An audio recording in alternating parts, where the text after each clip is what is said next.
Hey YouTubers, thank you everyone that came to my Marvel Q&A the other day. Just in case you didn't make the stream, I'm uploading part of this video, but there's also been some really big rumors flying around this morning. So Batman vs Superman might be two films. I kind of think it's bullcrap. There was an image that was posted. This is what it looks like. I'll put it up right here. I don't think this is the real deal. I think somebody just did this in Photoshop. The first trailer is supposed to come with Jupiter Ascending on February 6th, so hopefully we'll find out then whether or not it's real.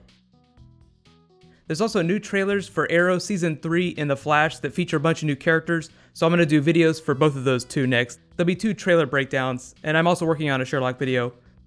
While I'm working on those videos, please enjoy some of this Marvel stream. Just bear in mind that it's pretty raw. I mean, it's unedited. Hey everybody. How's it going? I decided to fire up Prison Architect. I don't have any Marvel games loaded on my computer right now. All my Marvel games are on my mobile phone, on my iPhone. I mean, Spider-Man, yeah, Marvel could probably do something more interesting with the character, but no, I mean, I don't care if he's not in Avengers, I'm not gonna care. They already have way too many characters that are gonna be in that next movie, in the third Avengers movie. Hawkeye, Ant-Man, GIF. No, I did not see that. He is, Jeremy Renner said that he's putting his suit back on for another Marvel project. Most believe that it's Agents of S.H.I.E.L.D. because there will be an Avenger, a real deal Avenger from Age of Ultron on Agents of S.H.I.E.L.D. and he's just one of the most likely candidates. The current plot in Agent Carter, well, we don't know enough. I think the way they explained it in the episode is that there's about 6 pieces of Stark tech, and that formula was just one of them. So I think that is going to be the thing that they chase around, those different things that got stolen. So Dominique Cooper isn't in every episode, or not in a big way. It's mostly based on Peggy Carter. So when he said, I'm going to go to Europe and chase down the ones that are there, that was his excuse to get him off screen. So Peggy Carter is mostly going to be staying in the United States, tracking down the stuff that's, been stolen in the United States. Map, Easter egg, Black Panther. Yeah, there was a Namor. There was a Namor Easter egg in the first Captain America movie too for Atlantis. That doesn't mean that they're going to use him. The rights issues for Namor are a little fuzzy. I think Universal might still have the rights for him. Otherwise, they probably would have mentioned him in a bigger way. Agent Coulson is director, yet Nick Fury's in the movie. Yeah, the movie's going to explain that. Yeah, don't get too worried about stuff like that. Their cinematic universe and their television shows, they're all connected, but they have their movie cast and they have their TV cast. The reason why you see, and DC does this a lot more, the reason why you see some actors get recast, in the DC universe, they'll recast TV actors' roles with movie actors, when it gets to the, $200, $300, $400 million level, they feel like the TV actor, whoever they cast, can't open a $150 million movie. That's mostly a financial decision.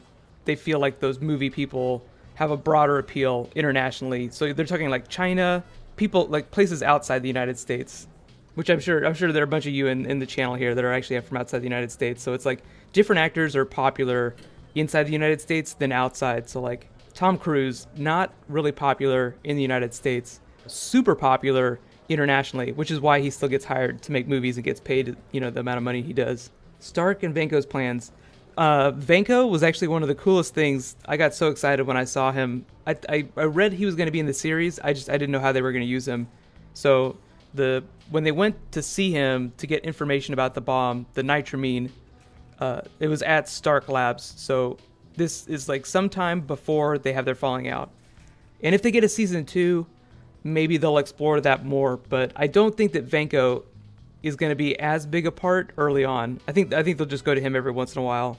They'll yeah, this the 8 episodes, they wrote it, assuming that they were not going to get season 2. So it's not there's going to be a big hanging plot. I mean, they'll they'll probably announce whether or not they're going to renew it before it's over, but they wrote it so that it's a fairly satisfying conclusion, and they're building towards something big. I mean, I have no idea what. But it'll presumably explain how the show is connected to the movies in a bigger way. Teaser before Jupiter Ascending. There are a lot of likely candidates for teaser dates. Super Bowl is one of them.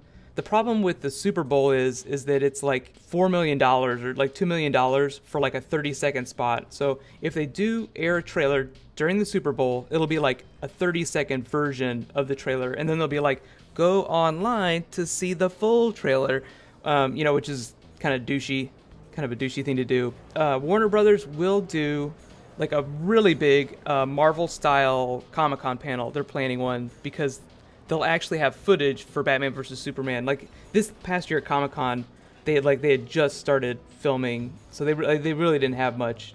Yes, yeah, I'll be doing weekly Agent Carter videos.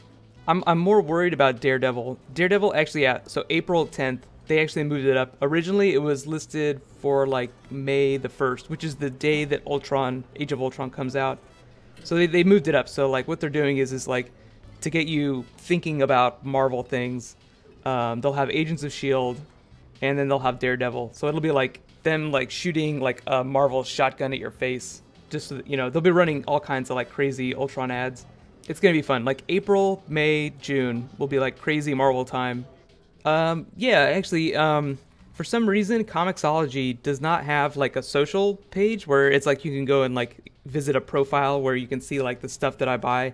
Most of the comics that I'm buying right now are Marvel and Image Comics. It's like my favorite new comic right now, like my brand new one, is Manifest Destiny.